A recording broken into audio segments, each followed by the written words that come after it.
Quero falar para vocês que o presidente do Senado, Rodrigo Pacheco, afirmou que pretende avançar em 2024 com a PEC que acaba com a reeleição no Brasil.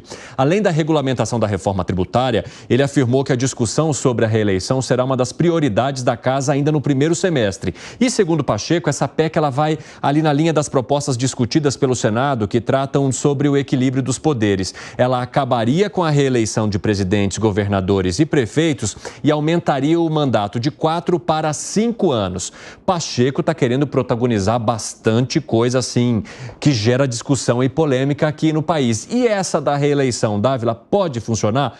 Pode avançar aqui? Pode avançar, é uma discussão que já tem no Brasil há um bom tempo. Mas eu sempre digo o seguinte, por isso que eu gosto do parlamentarismo e não gosto do presidencialismo. Porque 5 anos de mandato para um bom presidente é pouco. E 5 anos de mandato para um mau presidente é um tempo enorme. Então é ruim de qualquer jeito o mandato fixo. Daí a beleza do parlamentarismo, que o primeiro-ministro, quer dizer, o chefe do governo, permanece no poder enquanto estiver fazendo um bom trabalho. E quando não estiver fazendo um bom trabalho, ele cai imediatamente. Não tem que esperar o prazo de 4, 5 anos. Então, isso não criaria situações muito abruptas aqui de uma passagem para outra, transição de poder, gente saindo, gente assumindo, sei lá, seriam mini impeachments assim, ou riscos de mini impeachments no país que criam ele faz buracos difíceis de pelo menos a experiência que a gente tem com o impeachment aqui é de uma dificuldade de recuperação, né? Primeira coisa é que o número de partidos está diminuindo conforme a cláusula de barreira cresce, nós vamos diminuir o número de partidos. Aí o parlamentarismo tem uma coisa importante, ele disciplina os partidos, porque se o partido votar contra o governo cai. Então você começa a disciplinar o voto dos partidos para quem está na base do governo e para quem está na oposição tem que fazer oposição de verdade.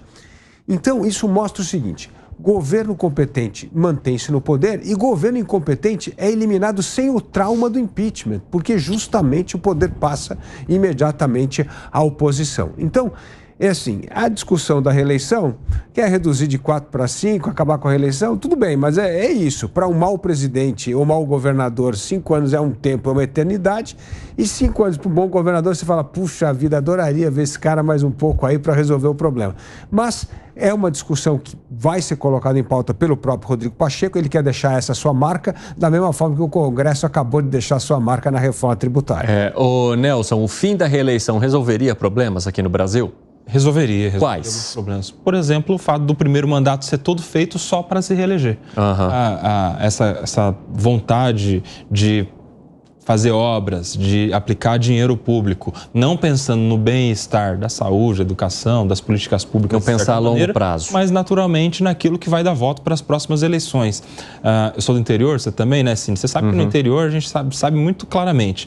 Todos os prefeitos, naturalmente, são reeleitos, quase todos. É quase uma unanimidade. E é geralmente assim, o primeiro mandato é ótimo e o segundo é péssimo. É batata, você pode ver isso nas cidades pequenas do interior. Por quê? Porque o primeiro mandato é ótimo do ponto de vista visual. Então a cidade fica bonita, é obra sendo entregue, o Natal tem estrelinha, aí já que a gente está chegando perto do Natal, né? A praça fica toda decorada. E o segundo mandato não tem nem enfeite na rua, chegando no fim do ano, na área comercial, enfim. Então, assim, eu acho ruim o sistema de reeleição, porque ele gera muito interesse político em detrimento do interesse público. E acho que futuramente, talvez a gente discuta isso um dia, o fim da reeleição, inclusive para parlamentares, o que hoje seria impensável, os próprios parlamentares jamais votariam. Eles não falam, isso que eu ia falar agora. Eu ia jogar isso aí pro segredo. Eles falaram de governador, de prefeito, de presidente da República, ponto.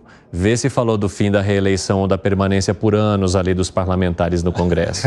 Esse povo é corporativista demais. Tem uma piada que aplica aqui, que diz, você daria uma casa se você tivesse 2? Claro, eu te daria. Você daria um carro se você tivesse 2? Claro, eu te daria. Você me daria uma galinha? Não. Por quê? Porque galinha eu tenho. Claro. Lógico. Você só daria aquilo que você não tem. Que não tem. É a mesma coisa. Assim, vamos cortar a reeleição. E aí tem um vínculo muito estreito de Argentina com o Brasil, porque tanto no Brasil quanto na Argentina não existia reeleição. Foi feita na época de Fernando Henrique Cardoso e do Menem na Argentina. E aí você vê como que está a vizinhança. Uruguai não tem reeleição, Paraguai não tem reeleição, Chile não tem reeleição. Então, está meio distribuída essa situação de ser qual é a que vale e qual não. Eu acho que tem vantagens e desvantagens, mas se tiver uma limitância na reeleição, garanto para você que está nos assistindo que não será agora, será a partir do próximo governo, com certeza, porque a gente corta, mas nem tanto, né? E não vamos contrariar o presidente Lula sendo do Congresso.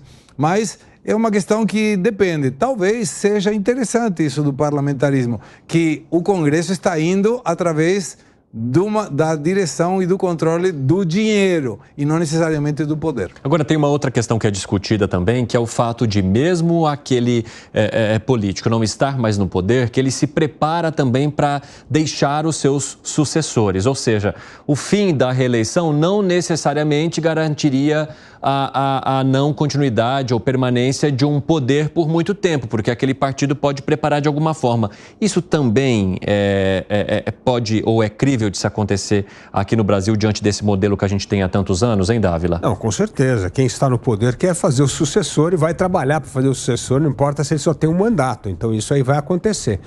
Talvez o que fique mais claro é quem é o sucessor disso, né? Então começa a preparar algumas pessoas para assumir aquela posição e tal. Agora, eu vejo o seguinte, a coisa mais importante para o Brasil é a previsibilidade, a gente ter continuidade de boas políticas públicas. O problema é o seguinte, se mudar um ou outro não tem problema. O problema é quando você interrompe a boa política pública. Esse negócio, que, por exemplo, o que está acontecendo na educação agora, aprova-se uma reforma do ensino médio, aí quer mudar tudo no ensino médio em vez de implementar a reforma. Mudar isso causa imprevisibilidade na política pública, o que é péssimo para o Brasil. Toda política pública no Brasil que deu certo é porque houve continuidade, houve aprimoramento, melhorias. Não é jogar na lata do lixo e começar do zero. Começar do zero política pública é geralmente um desastre, porque você joga fora a memória dos acertos e erros do passado. E isso piora a qualidade da política pública. Então, eu entendo que quem estiver no governo por um mandato vai sim trabalhar para fazer o seu sucessor, mas é muito importante que tanto oposição como situação tenha noção dessa continuidade de boas políticas públicas. Não precisa politizar tudo. Tenha lá 2 ou 3 bandeiras eleitorais importantes, mas não tente politizar todos os temas, porque isso é muito ruim para o Estado, para o município e para o país. Agora, deixa eu fazer um giro aqui com vocês. Como é que vocês analisam aí esse protagonismo todo de Rodrigo Pacheco agora nos últimos tempos? Porque ele estava ali quietinho, é que mineiro come quieto, mas assim, estava quietinho e agora resolveu encampar pautas que são de bastante repercussão, como aquela que gostaria de derrubar a decisão monocrática do Supremo Tribunal Federal e agora mexendo no vespeiro da reeleição, Nelsinho. Ele está falando sobre reeleição pensando na eleição para que é 2026. Agora começa a aparecer. Exato, ele quer visibilidade, ele não tem como aparecer se não for com pauta polêmica, com pauta popular. Exatamente. Ele está aproveitando a onda agora nessa presidência no Senado, que só tem este ano e o ano que vem, vamos nos lembrar, justamente para aparecer cada vez mais e se cacifar para as eleições estaduais, no caso, para o governo do Estado de Minas Gerais em 2026. Fala, Segré. Eu tenho a sensação de que é um recado para o presidente Lula dizendo, você viu, se teria me nomeado para o STF, tudo isso não estaria acontecendo.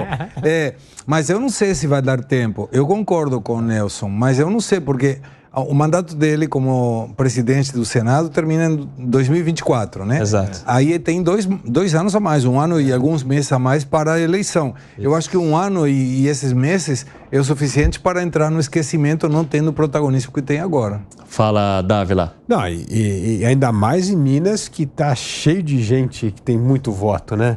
Tem o Cleitinho, tem o Nicolas Ferreira, tem candidato que não acaba mais, né? Então ele está competindo com gente muito boa de voto. Então, e é o que você falou, cai 2 anos no esquecimento, e aí como é que eu vou sobreviver durante aqueles 2 anos? O que eu vou fazer para estar ali como um dos favoritos?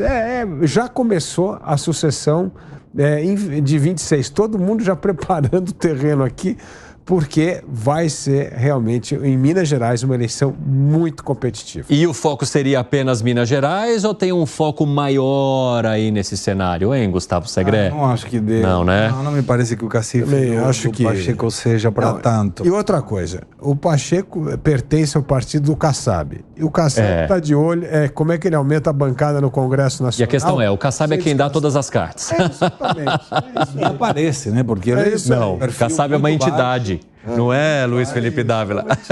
Total. Então, tem que passar por ele. E ele não vai lançar uma candidatura presidencial se ele acha que não tem enorme chance de ganhar. Ele vai focar no aumento de deputados e senadores no Congresso Nacional. Concorda aqui com os nossos amigos, Nelson?